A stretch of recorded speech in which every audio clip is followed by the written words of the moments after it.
کے نبی حضرت محمد مصطفیٰ صلی اللہ علیہ وسلم نے ارشاد فرمایا ان لكل قوم عيدا وهذا عيدنا کہ ہر قوم کی ایک عید ہوتی ہے، ایک خوشی ہوتی ہے. ہماری عید اور ہماری خوشی کا یہ دن ہے. حضرت عبداللہ بن عمر رضی اللہ تعالی عنہ نے فرمایا الاضاحی یومان بعد یوم عید الاضحیٰ کہ بقرعید کے 2 دن اور ہیں اس بقرعید کے آج کے دن کے بعد، یعنی 3 دن کی ہماری عید ہے، بقرعید ہے، جس میں ہم ایک بہت بڑے عظیم الشان نبی حضرت ابراہیم علیہ السلام کی سنت کو زندہ کرتے ہیں. صحابہ نے پوچھا وما ہی الاضاحی یا رسول اللہ، اے اللہ کے رسول یہ قربانی کیا ہے؟ فرمایا سنت ابیکم ابراہیم، یہ تمہارے باپ ابراہیم کی سنت ہے. فما لنا فیہا یا رسول اللہ، اے اللہ کے رسول ہمیں اس سنت کو ادا کرنے میں کیا ملے گا؟ فرمایا بکل شعرۃ حسنہ، ہر بال کے بدلے تمہیں ایک نیکی ملے گی. ومسوف فیہا یا رسول اللہ، اے اللہ کے رسول اون کے اندر کیا ملے گا؟ فرمایا بکل شعرۃ من الصوف حسنہ، ہر اون کے بدلے ایک نیکی ملے گی. اور عبداللہ حضرت ابو ہریرہ رضی اللہ تعالیٰ فرماتے ہیں کہ اللہ تعالیٰ ایک نیکی کو 20 لاکھ نیکی کے برابر فرما دے گی. ایک نیکی کا اجر و ثواب اللہ تبارک و تعالیٰ 20 لاکھ نیکی کے بقدر تو فرمائیں گے. اب جتنا اخلاص جس کے اندر ہوگا اتنا ہی 20 لاکھ کیا، 20 کروڑ کیا، 20 ارب کیا. للہ خزائن السماوات والارض، اللہ کے یہاں خزانے کے خزانے ہیں، اجر کے، ثواب کے. جتنا گڑ ڈالا جاتا ہے اتنا میٹھا ہوتا ہے. جتنا اللہ کی رضا اور خوشنودی کے لیے قربانی کی جاتی ہے، عمل کیا جاتا ہے، اتنا ہی اللہ تبارک و تعالیٰ اجر کو، ثواب کو بڑھا دیتے ہیں. اس لیے ہم سب کو اس عظیم الشان سنت کو خوشی خوشی ادا کرنا چاہیے. حضرت محمد صلی اللہ علیہ وسلم نے فرمایا من وجد سعة لأن يضحي فلم يضحي، جس کو اللہ تعالیٰ نے وسعت عطا فرمائی قربانی کرنے کی پھر اس کے باوجود وہ قربانی نہ کرے فلا يحضر مصلانا، وہ ہماری عیدگاہ میں نماز پڑھنے کے لیے نہ آئے. اس لیے اس سنت کو ہمیں ادا کرنا ہے. ہمارا تو سنت کی ادائیگی ایک جانور کو ذبح کرنے سے ہو جائے گی. وہاں سنت کتنی عظیم الشان. اللہ فرماتے ہیں قرآن مقدس کے اندر حضرت ابراہیم اپنے بیٹے سے کہہ رہے ہیں یا بنی انی اری فی المنام، بیٹے میں دیکھ رہا ہوں خواب میں اذبحک، تیرے گردن پر چھری چلا رہا ہوں، تیرے خون کو بہا رہا ہوں، تجھے اللہ کے نام پر قربان کر رہا ہوں. فانظر ماذا ترى، بتا تیری کیا رائے ہے، بتا تیرا کیا خیال ہے. علماء فرماتے ہیں کہ ابراہیم علیہ السلام نے صرف ان کی رائے لینا مقصود نہیں تھا بلکہ ان کو اجر و ثواب میں شریک کرنا مقصود تھا. اگر وہ چاہتے سوتے سوتے لیٹے لیٹے اپنے بیٹے کی گردن پر چھری چلا دیتے اس کو خبر بھی نہ ہوتی، لیکن اس کو خبردار کیا کہ جس طرح میں اللہ کی رضا خوشنودی کے لیے اپنی اولاد کو قربان کر رہا ہوں، اسی طرح میری اولاد بھی اللہ کی رضا خوشنودی کے لیے اللہ کی راہ میں قربان ہو جائے. وہ بھی اسماعیل علیہ السلام کی اور ابراہیم علیہ السلام کی اولاد تھے. انہوں نے فوراً کہا یا ابت افعل ما تؤمر، یہ نہیں کہا یا ابت افعل ما رأیت، اے ابا جو آپ نے خواب میں دیکھا وہ کرو. وہ سمجھ گئے کہ یہ ابا کا خواب نہیں ہے، یہ اللہ کا امر ہے، اللہ کا حکم ہے. اس نے فرمایا یا ابت افعل ما تؤمر، جو حکم ملا ہے ابا آپ اس کو کر گزریے. ستجدنی انشاءاللہ من الصابرین، اللہ نے چاہا تو آپ مجھے صبر کرنے والا پائیں گے. حضرت ابراہیم علیہ السلام تیار ہو گئے ذبح کرنے کے لیے. فلما اسلما وتلہ للجبین، لٹا دیا حضرت اسماعیل کو، چھری چلنے ہی کو تھی. اتنے میں حضرت جبرائیل آئے اور زور سے کہا اللہ اکبر اللہ اکبر. حضرت ابراہیم نے دیکھا جبرائیل ہے، کہا لا الہ الا اللہ واللہ اکبر. حضرت اسماعیل نے کہا اللہ اکبر وللہ الحمد.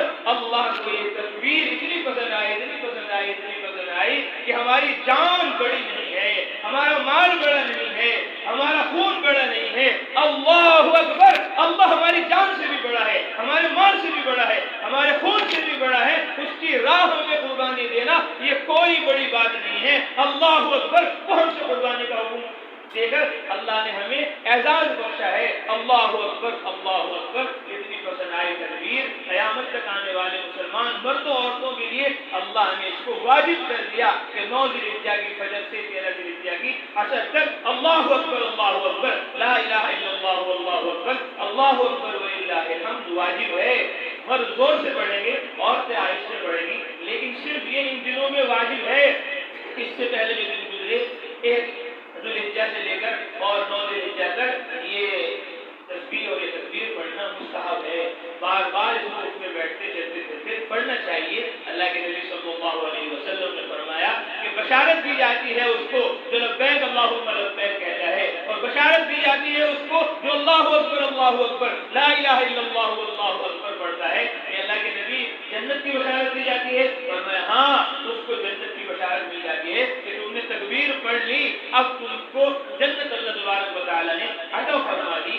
اس لیے ہم اس قربانی کے اہم فریضے کو ہر سال پابندی سے ادا کریں. لوگ پوچھتے ہیں کہ ہمارے ابا کا انتقال ہو گیا، ہم ان کی طرف سے قربانی کر دیں؟ نہیں، ان کی طرف سے قربانی واجب نہیں ہے.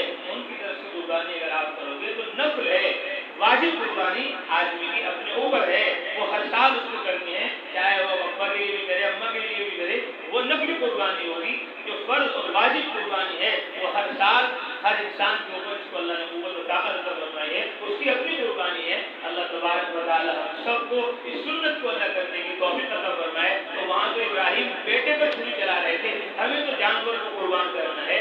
اس لیے ہمیں اس کو خوشی خوشی اس سنت کو ادا کرنا چاہیے. اور اس سنت کی ادائیگی کا شکر یہ ہے کہ 2 رکعت نماز اللہ تبارک و تعالیٰ نے ہمارے لیے صلاۃ العید کی واجب کی ہے. اس کو بھی ہمیں اسی طرح ادا کرنا ہے جس طرح ہم نے ابھی فجر کی نماز ادا کی. اور ابراہیم علیہ السلام اتنے جلیل القدر نبی خلیل اللہ جن کو کہا گیا، وہ اللہ سے کہہ رہے ہیں ربی انی مقیم الصلاۃ، اے اللہ مجھے نماز پڑھنے والا بنا، اور ومن ذریتی، اور میری اولاد کو بھی نماز پڑھنے والا بنا. یعنی صرف نماز عید میں نہیں ہے، بقرعید میں نہیں ہے، اور صرف جمعے میں رمضان میں نہیں ہے. نماز انسان کو اللہ تبارک و تعالیٰ نے 5 عطا فرمائی ہیں کہ فرض یہ 5 نمازیں ہیں. اس کے علاوہ صلاۃ التوبہ بھی ہے، صلاۃ الشکر بھی ہے، صلاۃ التسبیح بھی ہے، اور اس کے علاوہ صلاۃ التہجد بھی ہے، اشراق بھی ہے، اوابین بھی ہے. لیکن عید کے دن اور بقرعید کے دن اللہ تبارک و تعالیٰ کی طرف سے صرف یہی 2 رکعتیں بقرعید کی ہیں. اس میں اشراق نہیں پڑھی جائے گی. عورتوں کو بھی بتا دیں اور خود بھی اشراق آج کے دن نہ پڑھیں، صرف 2 رکعت پڑھی جائے گی. یہاں انشاءاللہ 6 بجے نماز ہوگی، اور بڑے مدرسے میں 6:30 بجے نماز ہوگی، اور چھوٹی عیدگاہ میں 7:30 بجے، بڑی عیدگاہ میں 7:30 بجے ہوگی، اور یہاں 7:45 بجے سرائے کی عیدگاہ میں انشاءاللہ نماز عید ادا کی جائے گی. اس کو ادا کرنے کا طریقہ آسان بالکل ہے کہ 2 رکعتیں پڑھنی ہیں. اس میں 6 تکبیریں زیادہ ہیں، اور دوسری تکبیروں کے علاوہ اللہ اکبر کہہ کر امام صاحب نیت باندھیں گے تو سب اس کے ساتھ نیت باندھیں گے. اور اس کے بعد سبحانک اللہم پڑھیں گے، سب امام صاحب بھی پڑھیں گے. پھر اللہ اکبر کہہ کر ہاتھوں کو کانوں تک اٹھا کر چھوڑ دیں گے، ایک تکبیر ہوگی. پھر اللہ اکبر کانوں تک ہاتھ اٹھائیں گے، چھوڑ دیں گے. پھر اللہ اکبر کانوں تک ہاتھ اٹھائیں گے اور باندھ لیں گے. پھر اس کے بعد قیام ہوگی، پھر اس کے بعد رکوع ہوگا، سجدہ ہوگا، جیسے اور نمازیں ہوتی ہیں. پھر اس کے بعد قرات ہوگی، اور پھر اللہ اکبر کانوں تک ہاتھ اٹھائیں گے، چھوڑ دیں گے. پھر اللہ اکبر کانوں تک ہاتھ اٹھائیں گے، چھوڑ دیں گے. پھر اللہ اکبر کانوں تک ہاتھ اٹھائیں گے، چھوڑ دیں گے. چوتھی مرتبہ بغیر ہاتھ اٹھائے اللہ اکبر کہہ کر رکوع میں چلے جائیں گے. 3 تکبیریں پہلی رکعت میں قرات کے شروع ہونے سے پہلے ہیں، اور دوسری رکعت میں قرات کے بعد ہیں.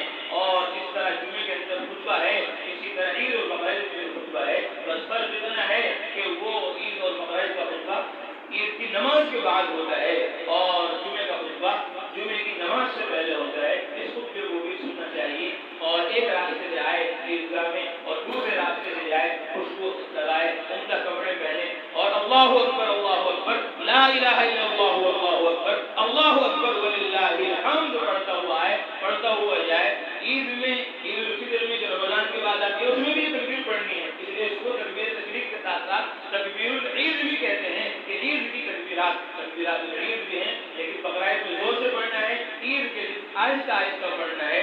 اور عید کی سنت یہ ہے کہ آپ صلی اللہ علیہ وسلم کچھ کھا کر گھر سے تشریف لے جاتے تھے رمضان کے بعد جو عید آتی ہے. لیکن بقرعید کی جو سنت ہے اس میں آپ صلی اللہ علیہ وسلم عیدگاہ میں جاتے تھے، کوئی چیز تناول نہیں فرماتے تھے، کوئی چیز نہیں کھاتے تھے. واپس آ کر آپ صلی اللہ علیہ وسلم اپنی قربانی کے گوشت سے ابتدا کرتے. اور علماء نے لکھا آپ صلی اللہ علیہ وسلم کلیجی سے شروع کرتے تھے، کلیجی کھاتے تھے. عید کی نماز پڑھ کر آ کر تو کلیجی کھانی چاہیے تاکہ یہ مستحب آپ صلی اللہ علیہ وسلم کے عمل میں زندہ ہو جائے. اور اگر کسی نے قربانی نہیں کی ہے وہ کیا کھائے گا؟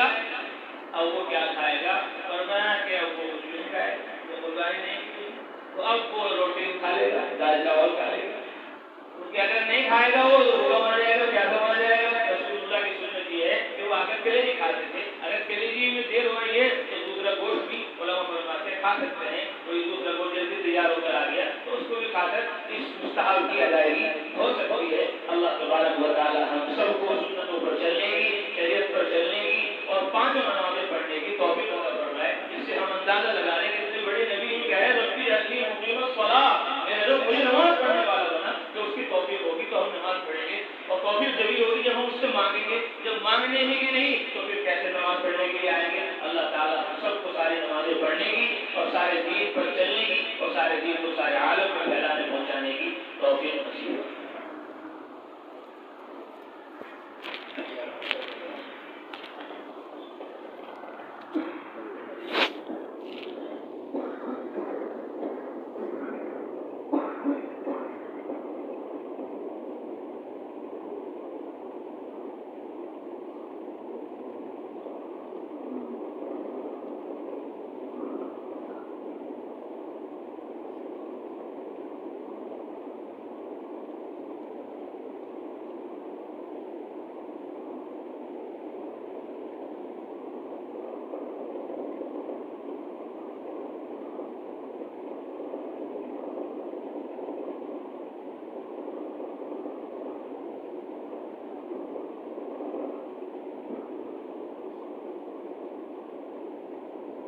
برحمتك يا رب